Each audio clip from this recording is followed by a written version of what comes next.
The message you are about to hear was written and recorded on a record in 1956 by Earl Nightingale. This message is the answer to the question that he had been searching for from the time he was about 9 years old. Earl Nightingale had been born in economically depressed times. As a child, because they were so poor, Earl desperately wanted to know why some people grew up to enjoy prosperity, while others, like his family, struggled merely to survive. Unable to find answers to his questions from grown-ups, Earl began reading everything he could, believing that someone, somewhere, had the answer. Many years passed, and when Earl was 35 years old, he wrote and recorded this message. It was to be played one Saturday morning to a small group of salesmen during his absence. When Earl returned, he learned that the message had made such a positive impact on the men, they wanted copies to share with their friends and family. Earl arranged with Columbia Records to duplicate the record to meet the many requests.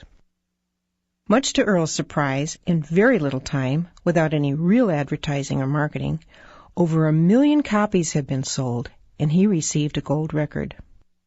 Earl called the message The Strangest Secret. And this single recording was the seedling from which the entire personal development industry grew. And because Earl had discovered the true meaning of the strangest secret, which determines the outcome of one's life, he went from poverty to become one of the most highly recognized voices and names throughout the United States and from the West Indies to South Africa.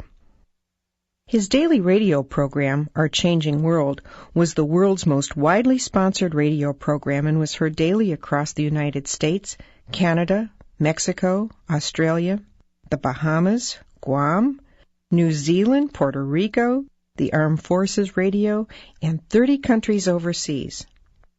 I'm Diana Nightingale, and since my husband's death in 1989, I have continually looked for new effective ways to continue to share Earl's many messages of inspiration with the world. The personal development industry is so vast today, and yet people around the world attribute the strangest secret as being the one message that has most positively affected their lives.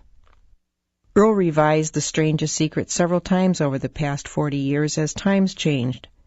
Because of these changes, I believe you will appreciate the historic value of this original recording.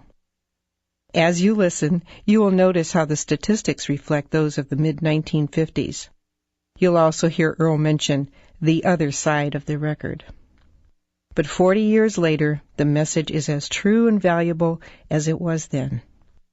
Now I invite you to sit back, relax, and enjoy the original The Strangest Secret by Earl Nightingale.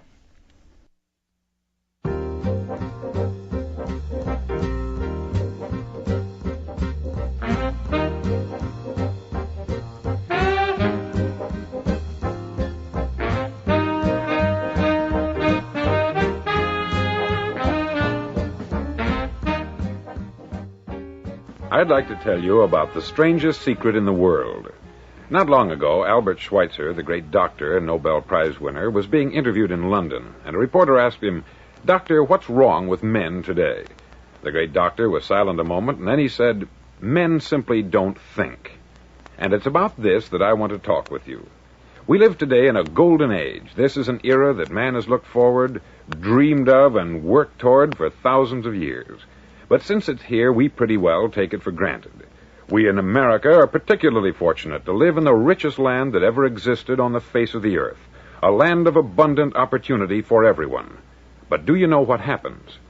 Let's take 100 men who start even at the age of 25. Do you have any idea what will happen to those men by the time they're 65? These 100 men who all start even at the age of 25 believe they're going to be successful. If you asked any one of these men if he wanted to be a success, he'd tell you that he did. And you'd notice that he was eager toward life, that there was a certain sparkle to his eye, an erectness to his carriage, and life seemed like a pretty interesting adventure to him. But by the time they're 65, 1 will be rich, 4 will be financially independent, 5 will still be working, 54 will be broke. Now think a moment. Out of the 100, only 5 make the grade. Why do so many fail? What has happened to the sparkle that was there when they were 25? What's become of the dreams, the hopes, the plans? And why is there such a large disparity between what these men intended to do and what they actually accomplished. When we say about 5% achieve success, we have to define success. And here's the definition. Success is the progressive realization of a worthy ideal. If a man is working toward a predetermined goal and knows where he's going, that man is a success. If he's not doing that, he's a failure. Success is the progressive realization of a worthy ideal. Rollo May, the distinguished psychiatrist, wrote a wonderful book called Man's Search for Himself. And in this book he says, the opposite of courage in our society is not cowardice, it is conformity. And there you have the trouble today. It's conformity. People acting like everyone else, without knowing why, without knowing where they're going. Now think of it. In America right now, there are over 14 million people 65 years of age and over, and about 13 million of these 14 million are broke. They're dependent on someone else for life's necessities. Now, we learn to read by the time we're 7. We learn to make a living by the time we're 25. Usually, by that time, we're not only making a living, we're supporting a family.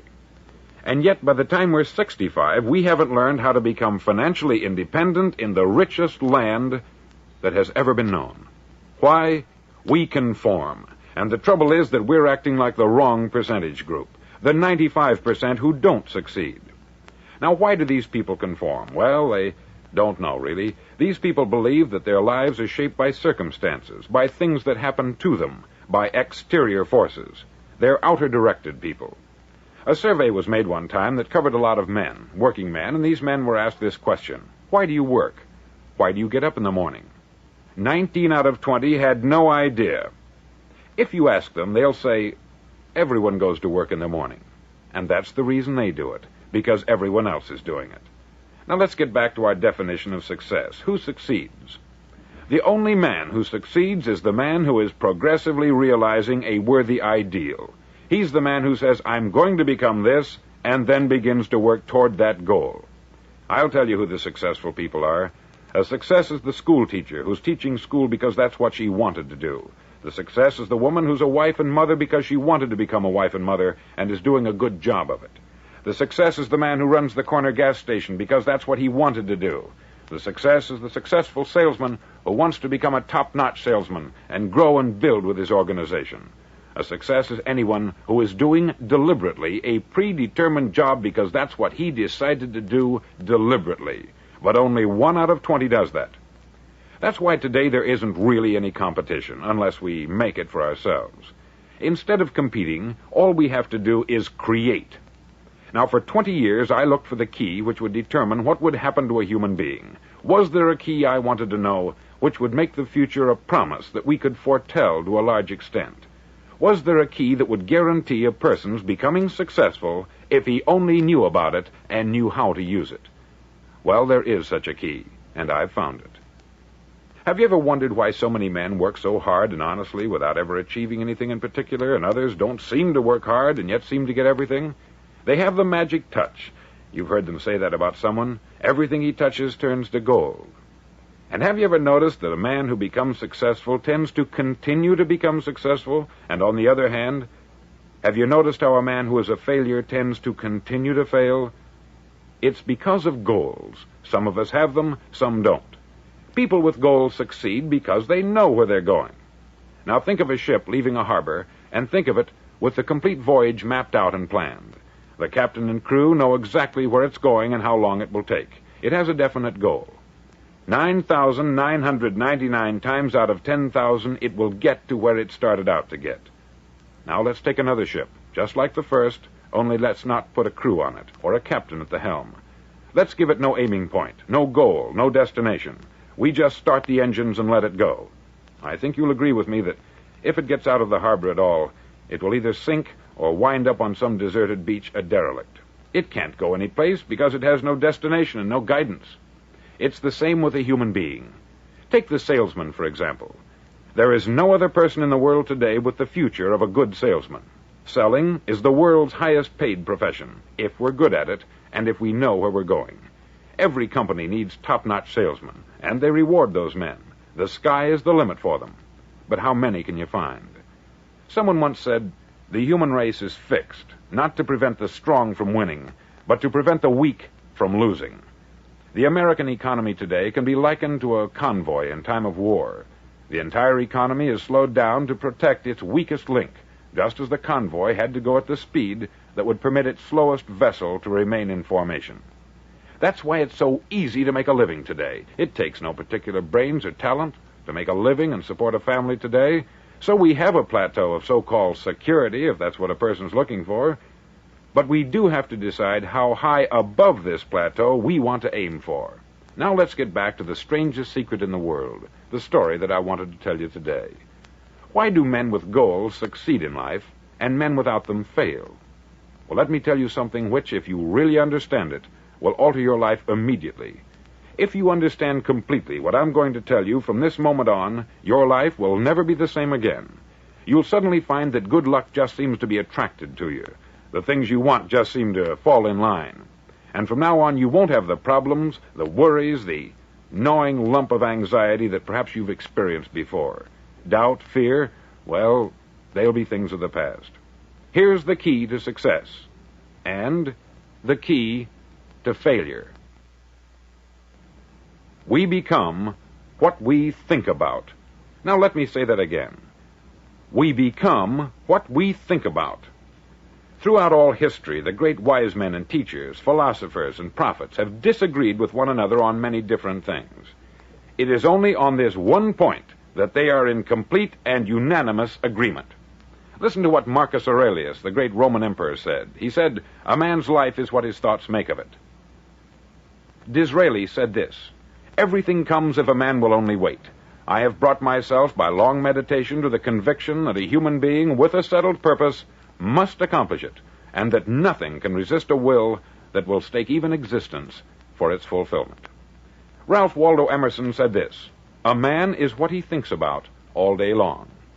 William James said, "The greatest discovery of my generation is that human beings can alter their lives by altering their attitudes of mind." And he also said, "We need only in cold blood act as if the thing in question were real, and it will become infallibly real by growing into such a connection with our life that it will become real. It will become so knit with habit and emotion that our interest in it will be those which characterize belief." He also said this, "If you only care enough for a result, you will almost certainly attain it. If you wish to be rich, you will be rich. If you wish to be learned, you will be learned. If you wish to be good, you will be good. Only you must then really wish these things, and wish them exclusively, and not wish at the same time 100 other incompatible things just as strongly." In the Bible you read, in Mark 9:23, "If thou canst believe, all things are possible to him that believeth." Dr. Norman Vincent Peale said this, "This is one of the greatest laws in the universe. Fervently do I wish I had discovered it as a very young man. It dawned upon me much later in life, and I've found it to be one of the greatest, if not my greatest discovery, outside of my relationship to God. And the great law, briefly and simply stated, is that if you think in negative terms, you'll get negative results. If you think in positive terms, you will achieve positive results. That is the simple fact which is at the basis of an astonishing law of prosperity and success. In 3 words, believe and succeed." William Shakespeare put it this way, "Our doubts are traitors, and make us lose the good we oft might win by fearing to attempt." George Bernard Shaw said, "People are always blaming their circumstances for what they are. I don't believe in circumstances. The people who get on in this world are the people who get up and look for the circumstances they want, and if they can't find them, make them." Well, it's pretty apparent, isn't it? And every person who discovered this for a while believed that he was the first one to work it out. We become what we think about. Now, it stands to reason that a person who's thinking about a concrete and worthwhile goal is going to reach it, because that's what he's thinking about. And we become what we think about. Conversely, the man who has no goal, who doesn't know where he's going, and whose thoughts must therefore be thoughts of confusion and anxiety and fear and worry, becomes what he thinks about. His life becomes one of frustration, fear, anxiety, and worry. And if he thinks about nothing, he becomes nothing. Now, how does it work? Why do we become what we think about? Well, I'll tell you how it works as far as we know. Now, to do this, I want to tell you about a situation that parallels the human mind. Suppose a farmer has some land, and it's good, fertile land. Now, the land gives the farmer a choice. He may plant in that land whatever he chooses. The land doesn't care. It's up to the farmer to make the decision. Now, remember, we're comparing the human mind with the land, because the mind, like the land, doesn't care what you plant in it. It will return what you plant, but it doesn't care what you plant. Now, let's say that the farmer has two seeds in his hand. One is a seed of corn, the other is nightshade, a deadly poison. He digs two little holes in the earth, and he plants both seeds, one corn, the other nightshade. He covers up the holes, waters, and takes care of the land, and what will happen? Invariably, the land will return what is planted. As it's written in the Bible, as ye sow, so shall ye reap. Remember, the land doesn't care. It will return poison in just as wonderful abundance as it will corn. So up come the two plants, one corn, one poison. Now, the human mind is far more fertile, far more incredible and mysterious than the land, but it works the same way. It doesn't care what we plant. Success, failure. A concrete, worthwhile goal, or confusion, misunderstanding, fear, anxiety, and so on. But what we plant, it will return to us. You see, the human mind is the last great unexplored continent on the earth. It contains riches beyond our wildest dreams. It will return anything we want to plant. Now, you might say, well, if that's true, why don't people use their minds more? Well, I think they've figured out an answer to that, too. Our mind comes as standard equipment at birth. It's free, and things that are given to us for nothing we place little value on. Things that we pay money for, we value. The paradox is that exactly the reverse is true. Everything that's really worthwhile in life came to us free. Our mind, our soul, our body, our hopes, our dreams, our ambitions, our intelligence, our love of family and children and friends. All these priceless possessions are free, but the things that cost us money are actually very cheap and can be replaced at any time. A good man can be completely wiped out and make another fortune. He can do that several times. Even if our home burns down, we can rebuild it, but the things we got for nothing, we can never replace. The human mind isn't used merely because we take it for granted. Familiarity breeds contempt. It can do any kind of job we assign to it, but generally speaking, we use it for little jobs instead of big, important ones. Universities have proved that most of us are operating on about 10% of our abilities. Decide now, what is it you want? Plant your goal in your mind. It's the most important decision you'll ever make in your entire life. Do you want to be an outstanding salesman, a better worker at your particular job? Do you want to go places in your company, in your community? All you've got to do is plant that seed in your mind. Care for it. Work steadily toward your goal, and it will become a reality. It not only will, there's no way that it cannot.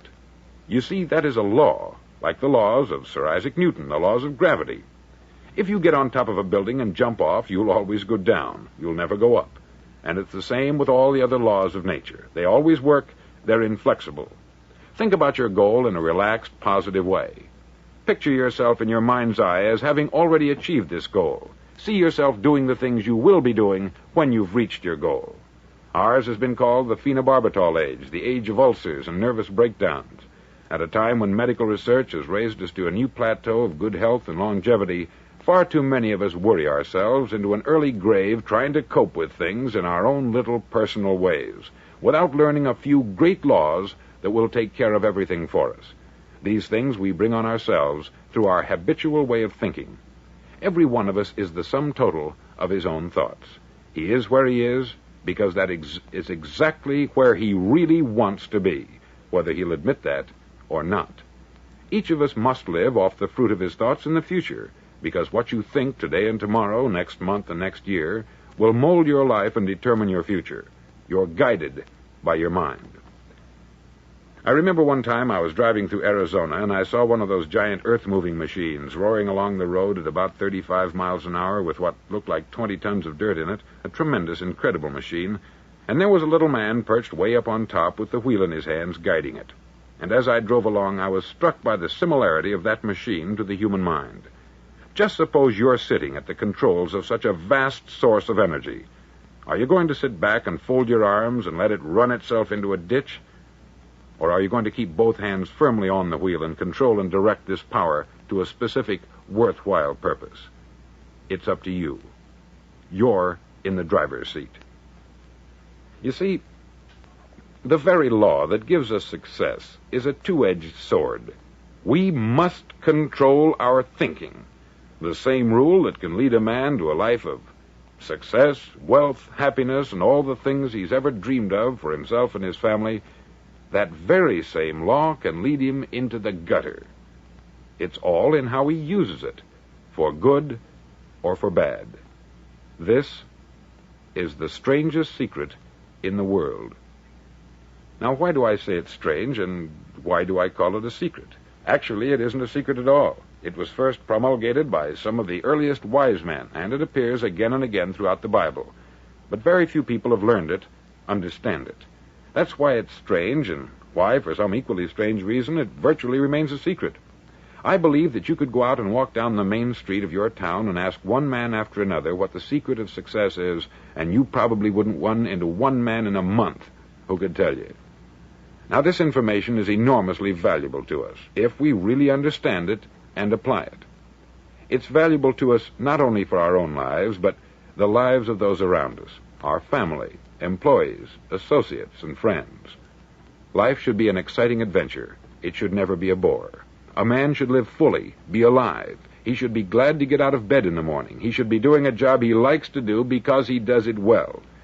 One time I heard Grove Patterson make a speech, the editor-in-chief of the Toledo Daily Blade, and as he concluded his speech, he said something that I've never forgotten.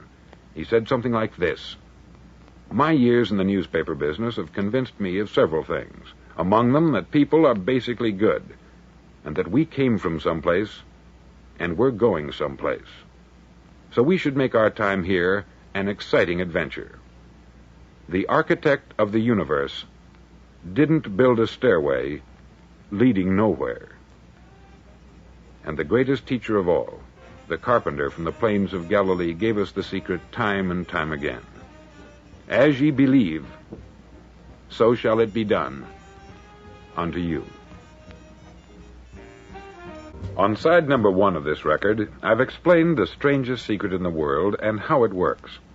Now, on this side, I want to explain how you can prove to yourself the enormous returns possible in your own life by putting this secret to a practical test. I want you to make a test that will last 30 days. Now, it isn't going to be easy. If you'll give it a good try, it will completely change your life for the better.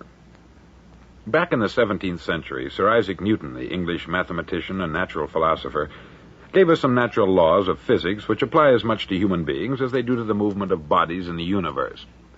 Now, one of these laws is that for every action, there is an equal and opposite reaction. Simply stated, as it applies to you and me, it means we can achieve nothing without paying the price. The results of your 30-day experiment will be in direct proportion to the effort you put forth. To be a doctor, you must pay the price of long years of difficult study. To be successful in selling, and remember that each of us succeeds to the extent of his ability to sell, selling our families on our ideas, selling education in schools, selling our children on the advantages of living the good and honest life, selling our associates and employees on the importance of being exceptional people, to, of course, the profession of selling itself. But to be successful in selling our way to the good life, we must be willing to pay the price. Now, what is that price? Well, it's many things. First, it's understanding emotionally, as well as intellectually, that we literally become what we think about, that we must control our thoughts if we're to control our lives. It's understanding fully that, as ye sow, so shall ye reap. Secondly, it's cutting away all the fetters from the mind and permitting it to soar as it was divinely designed to do. It's the realization that your limitations are self-imposed, and that the opportunities for you today are enormous beyond belief. It's rising above narrow-minded pettiness and prejudice. Thirdly, to use all your courage to force yourself to think positively on your own problem, to set a definite and clearly defined goal for yourself, to let your marvelous mind think about your goal from all possible angles, to let your imagination speculate freely upon many different possible solutions, to refuse to believe there are any circumstances sufficiently strong to defeat you in the accomplishment of your purpose, to act promptly and decisively when your course is clear, and to keep constantly aware of the fact that you are, at this moment, standing in the middle of your own acre of diamonds, as Russell Conwell used to point out. Fourth, save at least 10% of what you earn. It's also remembering that no matter what your present job, it has enormous possibilities if you're willing to pay the price. Now let's just go over the important points in the price each of us must pay to achieve the wonderful life that can be ours. It is, of course, worth any price. 1, you will become what you think about. 2, remember the word imagination. Let your mind soar. 3, courage. Concentrate on your goal every day. 4, save 10% of what you earn. And action. Ideas are worthless unless we act on them. Now I'll try to outline the 30-day test I want you to make. Now keep in mind that you have nothing to lose by making this test, and everything you could possibly want to gain. There are 2 things that may be said of everyone. Each of us wants something, and each of us is afraid of something. I want you to write on a card what it is you want more than anything else. It may be more money. Perhaps you'd like to double your income or make a specific amount of money. It may be a beautiful home. It may be success at your job. It may be a particular position in life. It could be a more harmonious family. Each of us wants something. Write down on your card specifically what it is that you want. Make sure it's a single goal and clearly defined. You needn't show it to anyone, but carry it with you so that you can look at it several times a day. Think about it in a cheerful, relaxed, positive way each morning when you get up, and immediately you have something to work for, something to get out of bed for, something to live for. Look at it every chance you get during the day and just before going to bed at night. As you look at it, remember that you must become what you think about, and since you're thinking about your goal, you realize that soon it will be yours. In fact, it's yours really the moment you write it down and begin to think about it. Look at the abundance all around you as you go about your daily business. You have as much right to this abundance as any other living creature. It's yours for the asking.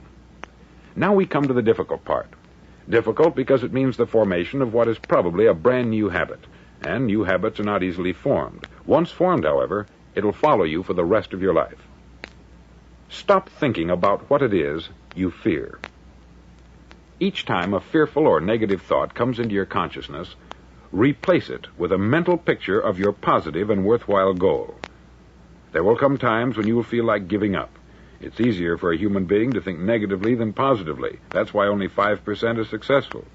You must begin now to place yourself in that group. For 30 days, you must take control of your mind. It will think only about what you permit it to think. Each day for this 30-day test, do more than you have to do. In addition to maintaining a cheerful, positive outlook, give of yourself more than you've ever done before. Do this knowing that your returns in life must be in direct proportion to what you give. The moment you decide on a goal to work toward, you're immediately a successful person. You're then in that rare and successful category of people who know where they're going. Out of every 100 people, you belong to the top 5. Don't concern yourself too much with how you're going to achieve your goal.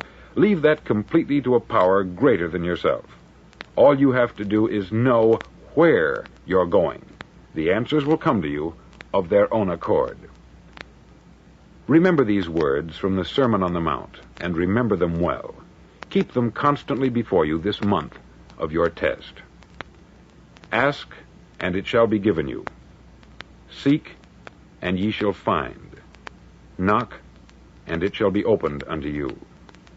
For every one that asketh receiveth, and he that seeketh findeth, and to him that knocketh it shall be opened.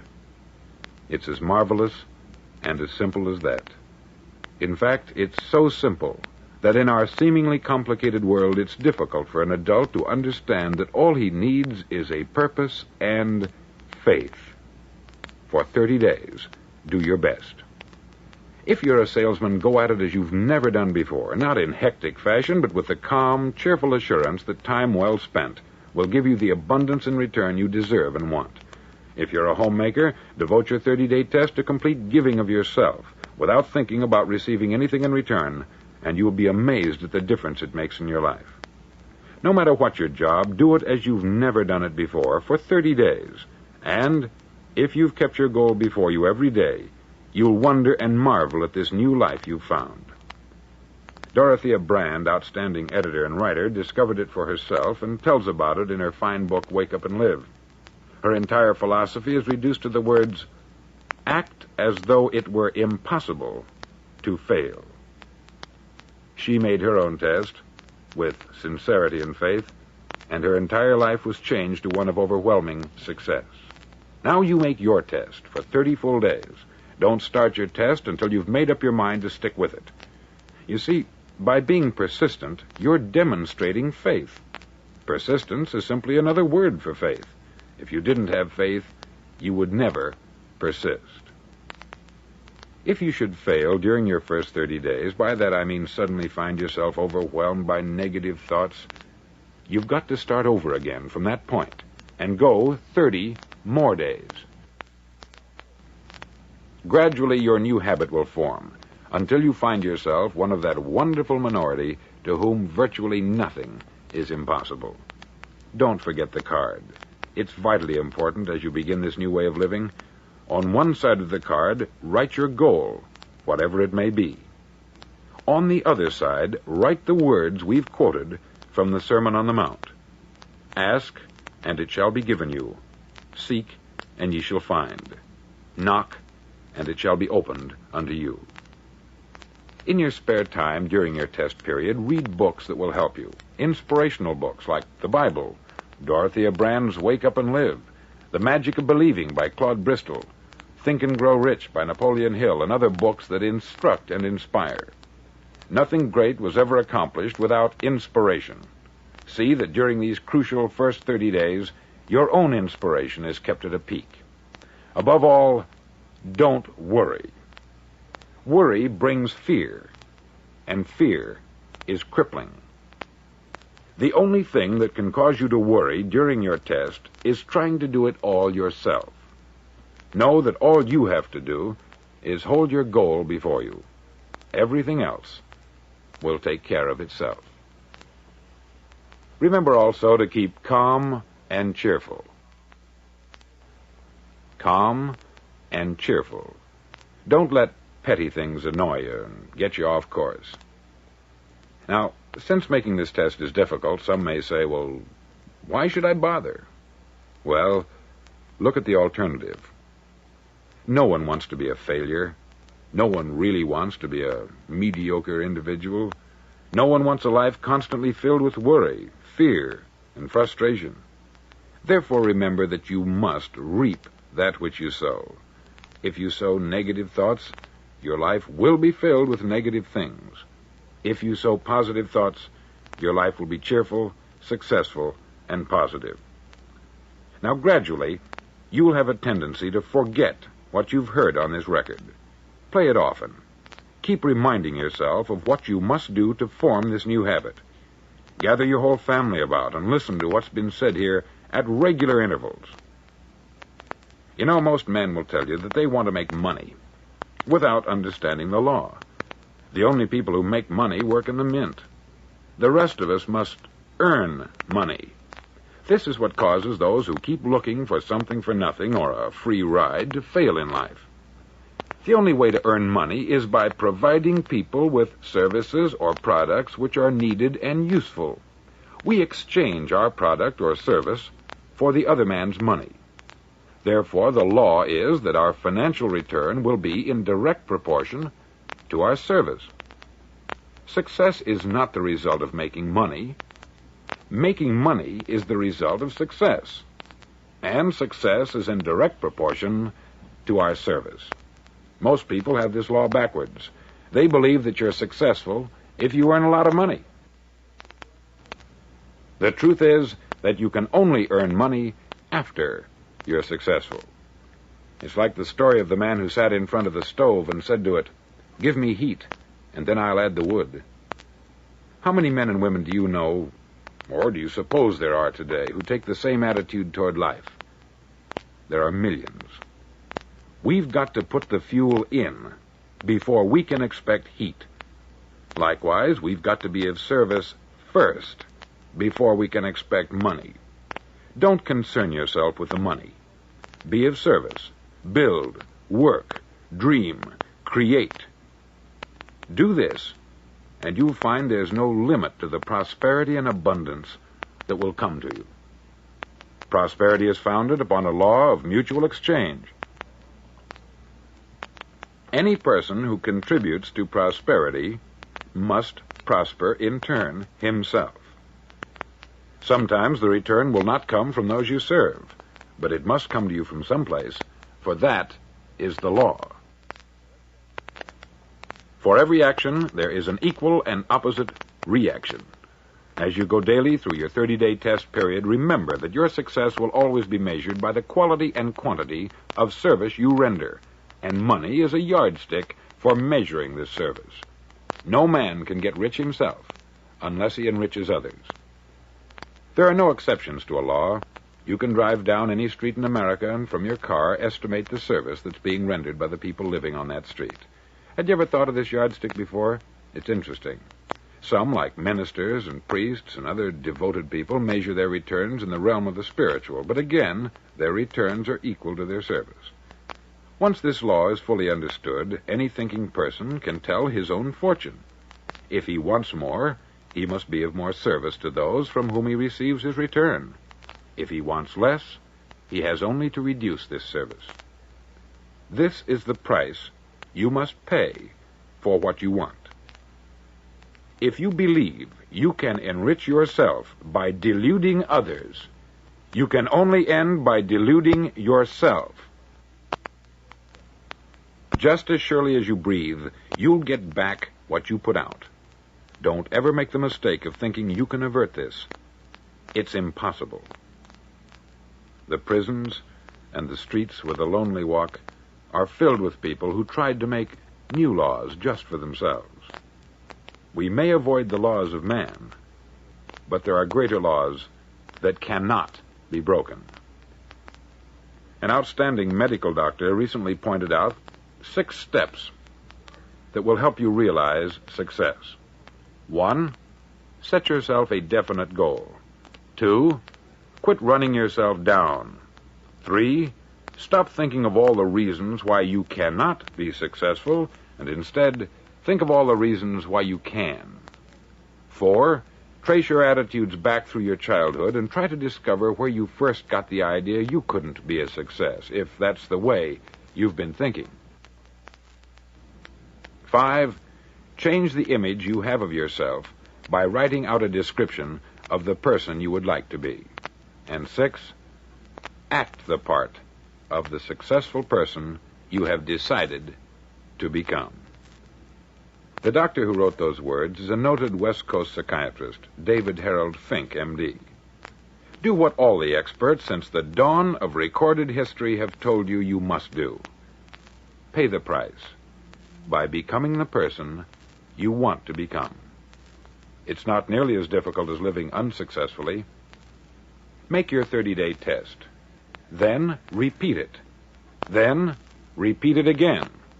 Each time it will become more a part of you until you'll wonder how you could ever have lived any other way.